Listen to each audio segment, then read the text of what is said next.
even before the training part, I think what I try to focus on is who we're recruiting. It's important, I think, that this department reflect the communities that we serve.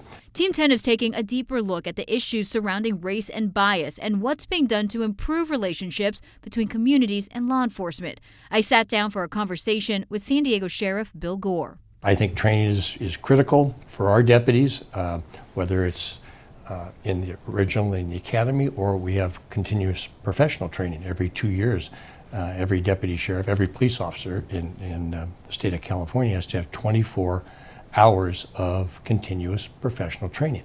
And in there, we always put a block, 2 hours, 4 hours of cultural diversity training. And when you talk about recruitment and recruiting people in various communities, are you where you want to be? Overall, our numbers are good. In fact, in the African American community, we're overrepresented in the department. In the Asian American community, we're overrepresented. In the Latino Hispanic community, I think we're 2 or 3 percentage points below in our recruitment as far as the people that we serve in the community, but we're getting there.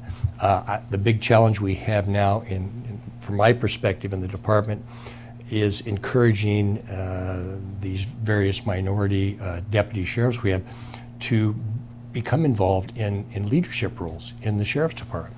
It takes a long time to become a lieutenant, captain, commander, assistant sheriff in the sheriff's department, or any police agency in Southern California. And we certainly don't want to promote somebody because they're a particular minority. It does them a disservice. It does the community a disservice. So we're actively seeking out we'll consider qualified members of our department, encouraging them to raise their hand to get involved in the career development program. Racial tensions, they exist between certain Right. communities and law Sure. enforcement. This is nothing new. No. What would you want to say as sheriff to ease that? On that issue, I've been doing this a long time. When I look at, especially here in San Diego County, I think the police officers and deputy sheriffs that we're hiring here right now are better educated, better trained, better equipped than at any time in this county's history, probably. And although we're not perfect, we will, as long as we, I would say, recruit from the human race, we're going to make mistakes. What bothers me is that I think there's a perception being created that relations with our communities are worse than they've been, and I think they can always be better. But I think there's been a gradual improvement over what I grew up with here in San Diego in the 50s and 60s. We've come a long way. That doesn't mean that we can't always improve.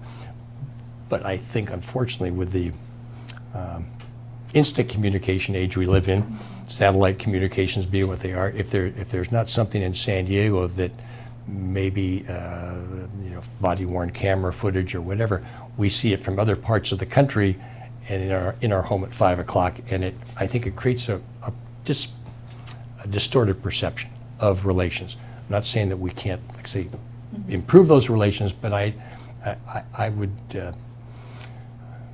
propose that they were a lot worse 10, 15, 20 years ago than they are now. We're not an occupying force in our communities. The deputy sheriff, the peace officer, is also the soccer coach. He's a little league coach. We are a part of this community. And the more we can get that message out there and work with kids at their formative years, so to speak, I think the better everybody is. The safer our deputies are, the safer our communities are when you form those partnerships.